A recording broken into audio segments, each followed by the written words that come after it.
With its vast resources and diverse population, Nigeria has been considered a hub for multinational companies looking to tap into the African market. However, in recent years, an unsettling trend of some companies exiting the country raises questions about prospects and challenges of these companies the challenges these companies face in operating within the Nigerian business environment. But what are the prospects for 2024, and can this be addressed? To discuss this, I'm being joined live from the United Kingdom by an investment strategy manager with Afrinvest West Africa, Mr. Temitope Omosuyi. Great to see you. Happy New Year, Mr. Omosuyi. Thank you very much, Tolu. Great to be with you today. Well, you're an investment person, and I know that you will not be happy with some of this news coming in. First, it was Unilever in March, something around that. We had Procter & Gamble. Now, yesterday, Shell is also planning to sell, a great part of the troubled onshore oil after nearly a decade. What is your reaction to all of this? All right, thank you very much, Tolu, once again for this conversation.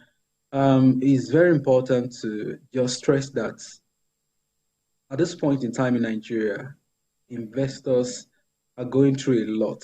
In fact, every stakeholder in the country is going through a lot when it comes to the challenging macroeconomic condition, from Nigerians to investors and even just financial market players across the economy. The challenging macroeconomic condition is making it a lot more difficult for people to stay afloat. So if you take it to the corporate angle, which we are discussing right now, it is also very challenging for them, especially from the angle of instability in the FS markets. We have seen some reforms, or we've seen some moves by the central bank since last year, June to be precise. But what investors are looking at, they are actually watching the outcome of these reforms. So for the Shell that you've just mentioned, we've seen a couple of other oil companies that have exited their onshore businesses because of the challenges they go through in that space. That is not even to talk about the exchange rate factor, right? The onshore business of these companies have gone through a lot of problems, particularly operational issues, because they've been grappling with issues around oil theft, and also vandalism of their operations. Just imagine a company that have spent some tens of hundreds of millions of dollars or even billion, right, constructing pipeline and other facilities to ensure a seamless flow of of their product from one point to another, and this operation is disrupted. They are grappling with a lot. They continue to make losses if they don't review their strategy. And to be candid, or to be true to these companies, from Shell to ExxonMobil, Eni, and a number of others, right? They had to just begin to look at how to. Some of them have exited, and Shell is just the one that we're talking about right now. They also want to exit because that part of the business is not becoming profitable for them, although they still have exposure in other areas or other value chain of the oil sector. But for that area of the value chain, they are exiting because of the risk of doing business there, in addition to the fact that they are losing a lot. Business is all about profit maximization. Yes, there are other objectives, your other social impact, but if they are not optimizing profit, they've taken money from investors. Investors will continue to ask questions about profitability. They continue to ask questions about their growth prospect. But if they continue to grapple with those challenges, I think they are making the right decision, because it's all about meeting the needs of their stakeholder, the business stakeholder. So the onus lies on Nigeria. The onus lies on Nigerian government, federal government, to ensure that all of these challenges are addressed. Otherwise, we'll continue to be on the back foot when it comes to foreign investment, because Nigeria is not the only game in town.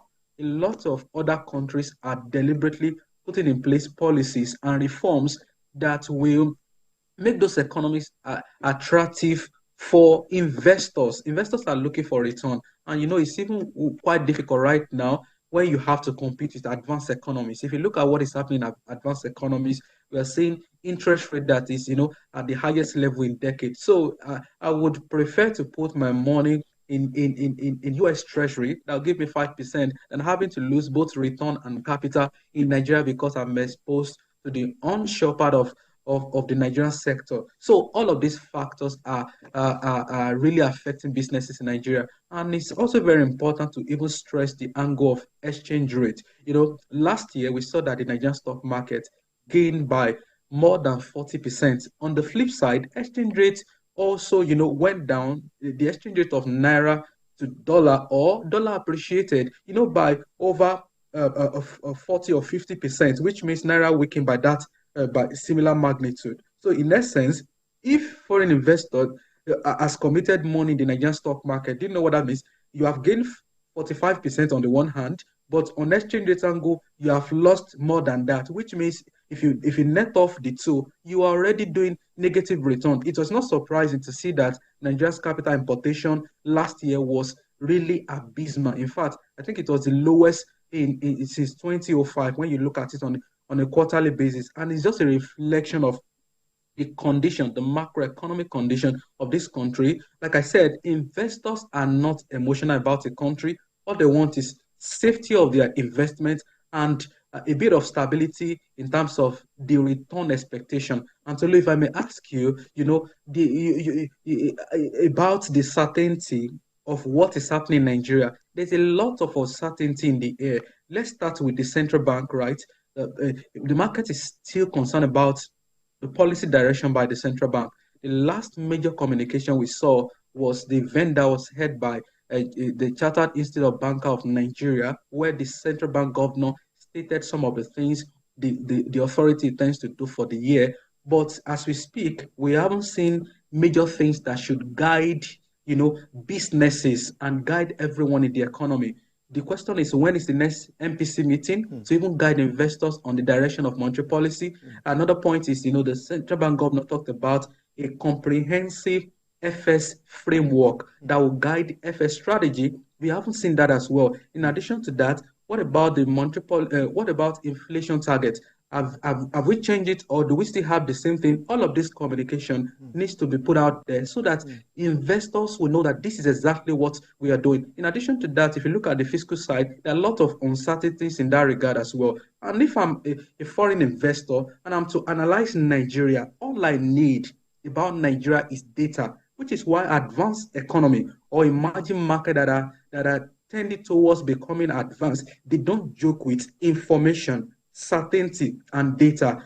We are now in a period in Nigeria where there's paucity of data, and investors cannot make decisions if they don't have data. At this point in time, if I ask what the foreign reserves of the CBN is, we don't really know to an extent. So all this data and other leading indicators, about some years back, say 5 years ago, you would get from the CBN Purchasing Managers Index, Consumer Confidence Survey, Business Confidence Survey, credit condition, inflation expectation, and a number of other data that the investor can easily look at these things to judge the condition of the economy and where opportunities are. But right now, it seems there's a lot of uncertainty. And if this continues, investors will continue to sit on the sideline, and foreign investors in the country as well, will continue to exit. And I think lastly, if you look at, I believe you also follow the stories about many companies that are touching 1 trillion on the Nigerian Stock Exchange. But the question is about the real value of these companies, or even of the existing foreign direct investment in the country. Imagine in let's say 2016, you committed 1 trillion naira in Nigeria, and that has grown to 1.5 trillion in terms of the value of your company. But when you adjust for exchange rates, within that period, exchange rate has increased, naira has depreciated substantially. The value of dollar has gone up by over 200%, which means that even though your money, right, your investment, 1 trillion naira has improved from 1 trillion naira to 1.5 trillion by about 50%, but exchange rate has worsened significantly such that the value of your investment is nothing anymore. So if we don't get to a point where we ensure that FS stability is on the front burner, and we also have a sophisticated financial system that help investors to manage FS instability, investors to continue to stay on the sideline. We'll see exodus of important investors in the country, and the ones that the new ones would continue to watch. You continue to see promises and promises that, oh, they are bringing money to the country, good reports from top institutions, and we will not see the actual money. Thank you very much. Brilliant. I agree with you that the central bank must come out plain, talking about policies here, monetary policies, the MPC meetings, because all of this will shape the decision of any investor. So I know many of them are sitting on the fence at the moment, looking in and seeing how they can, either they can put their money here or they shouldn't put their money in that country. But let's stay with some of those challenges. And now, we've had some that has led to legal issues that have lingered for so long. You hear people suing themselves for business dealings and all of that. Policies and regulations, are there quick wins for Nigeria at this time? Taweredele's Committee on Fiscal Reforms is to come up with suggestions that would also help government shore up revenue, do things more properly. But let us understand that are there quick wins with regards to policies of government that can help attract foreign investments at this time, confidence back into that market? So I really think that the first thing would be for us to see a major accretion to our reserves. In fact, before going to that, I think we have to address other fundamental questions. So, but for foreign, foreign investors, you have the foreign portfolio investors who are just interested in financial assets, while we have the foreign direct investment or investors who are interested in doing business, investing in real business in Nigeria. So I think for a start, what we need or what we are likely going to get this year is foreign portfolio investment or investors. If we do some urgent, things, one of which is to look for how to ensure that our reserve is prompt up, and this has to come from different angles. What are we doing to oil production? Because at this point in time, despite a bit of moderation in oil prices, is still way attractive for export. We have to look at what is going to improve our reserves, and we have to also look at what's our security condition. Foreign direct investors are not coming if we don't address security issues. I cannot afford to build a factory in Kano and the next day is set ablaze. I cannot afford to build another one in Badon and I wake up to a call that is already burnt down. So we need to, as much as we want foreign investors, we have to show commitment that we are ready by addressing our insecurity challenge. In addition to that, Nigerians, I think even our leaders must also show commitment that they are ready. Investors are able to delineate between talk and action. For instance, we talked about senators that mentioned their interest in imported cars. For every dollar, you have, there's a real value for it somewhere. So if you print naira against the limited dollar, what happens? Exchange will go up. So the fact that we wanted to import cars, right, means that there was a pressure on exchange that happened at that point in time. I mentioned to a couple of people that I didn't even have problem with with expenditure, but I have problem with the quality or the structure of the expenditure. There's no problem in getting a car or getting expensive cars, but if the cars are produced in Nigeria, right? If the cars are produced in Nigeria, Nigerians will benefit from the value chain. But if we are to import, if we continue to put pressure on the FS market, then investors will sit on the sideline. So we have to show commitment. In addition to that, I talk about clarity. Today, if the CBN begins to communicate effectively, right, from today, you begin to see more commitment. The investors will only help you to tell the story you have told them. If you have checked a report from top financial institutions across the globe about Nigeria, they only told us the story that we have pushed to them in terms of currency unification, subsidy removal, among other policies. So we have to continue to communicate. What do we want to achieve with inflation? What do we want to do on the FS leg? What do we want to do in terms of our fiscal deficit that is a bit disturbing? And what are we doing on the angle of debt stock to GDP, that is the fiscal sustainability condition? So we have to look at all of this. And if we want to get foreign portfolio investor, like I said, exchange rate is the number one, because I, as a foreign investors, cannot afford to come to Nigeria to get 15, 16% on government local bond. And the expectation is that I'm going to lose another 30% on exchange rates. So 15 minus 30, I already have lost 15%, even though I'm getting 15% on the bond. So exchange rate is on the front burner. So if we now want to convert those foreign portfolio investors into foreign direct investment, then we can now begin to talk about fundamental factors that I've mentioned. One, security condition. Two, infrastructure. We have to begin to look for innovative way to drive infrastructure. Like I said, Nigeria is not the only game in town. In fact, China, right now, because China is not getting so much investment from the US anymore due to the trade war that started in 2018, right? They have started attracting other economies like, the oil-rich Middle East countries into China. They are putting a lot of money in the country right now. Same for India. India is looking at a growth of over 7%, in the next few years, and they are very close to that, right? They are growing at over 5, 6, 7%. But Nigeria, in terms of the growth or the economic size that the president or this administration is looking at, $1 trillion, right? It will take about 7% growth to get to that in 2030. But right now, we're even struggling to grow at 3%. So if we don't address all of these, those numbers will just be a pipe dream. Investors will continue to write good reports about Nigeria that, okay, once they see this parameter change, they will bring money. But as we speak, we are not the only game in town. Promises are not actual money. For instance, the presidency also talked about the fact that when they went for roadshow and all of that, they got commitments in terms of promises worth more than $10 billion.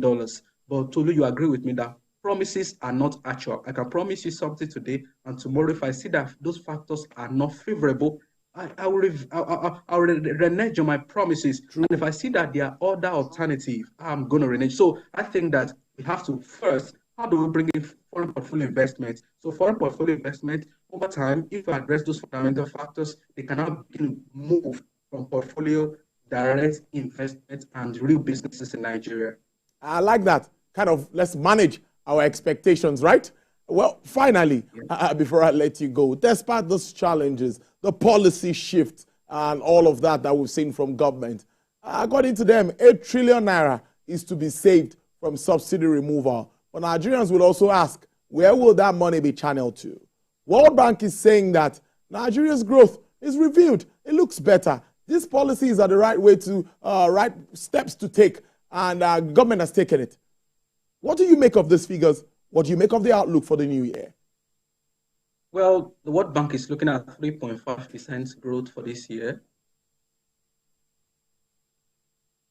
3.7% in 2025, and they've even projected that by 2025, Nigeria's growth or per capita income would be restored to the pre-pandemic level, that is 2020 level. But the point is, even as at 2020 levels, per capita income of 2020 level was as ridiculous as a per capita income in 1980s. What does that mean? It's more like we want to go back to the best of the worst condition. It's been worse since 2020, but we want to achieve the best of the worst. So that is not the expectation. A prediction is a prediction. World Bank, IMF, and all that can come up with prediction that this is where they think the country can go, or this is where the country will be. Nigeria has all the tools, has the ability to take ourselves to where we want to be. E.g., we saw that last year, in fact, 2020, many analysts across the globe predicted that the US economy was going to enter a recession. But surprisingly, in Q4 to be precise, we saw 5.4% growth, beyond expectation. So a country will determine where she wants to be, irrespective of the prediction. Yes, we talk about savings from fuel subsidy. Savings on the one hand, what is happening to our expenditure? and what people want to see is the impact on them. We talk about the fact that our subsidy has been removed, and we want to begin to we want to consolidate government fiscal policy. Are we seeing the real consolidation? Where have we cut revenue? Where have we cut expenditure across our expenses component? Are we doing that irrespective of saving from subsidy? And lastly, yes, we understand that government is going to save from subsidy, but there's no place in the world that you won't find subsidy. Yes, you understand why the subsidy has been removed. But so we just think that it is very important for us to address some of these issues.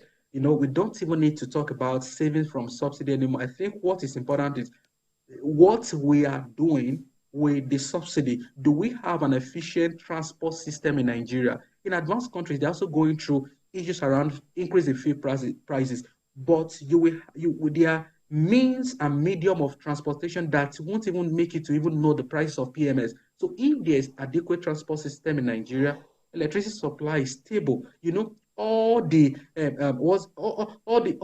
needs or all the derived demand, or I would say composite demand, right, for PMS, if they are addressed, you don't even need to bother yourself much about the price of PMS.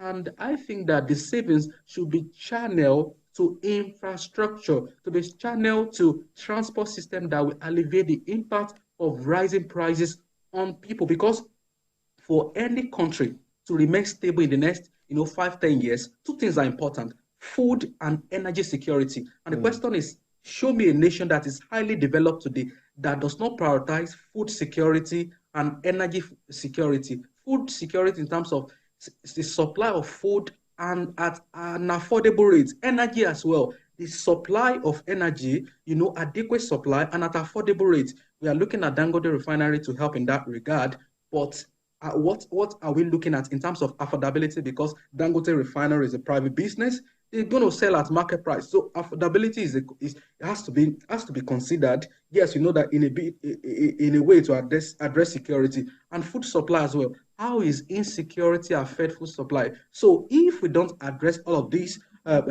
concern, then it's a long ride for Nigeria in terms of this gloomy condition. But once all of these things are addressed, I think we're on a good path. Nigerians don't care about savings.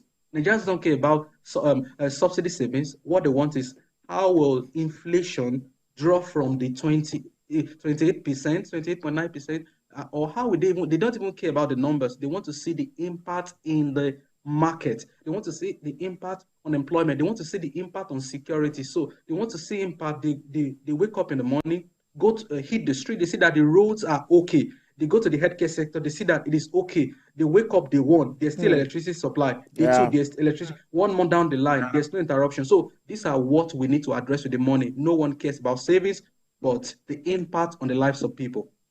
Well, interesting chat with you as usual there. I've been speaking to investment strategy manager, Afrinvest West Africa.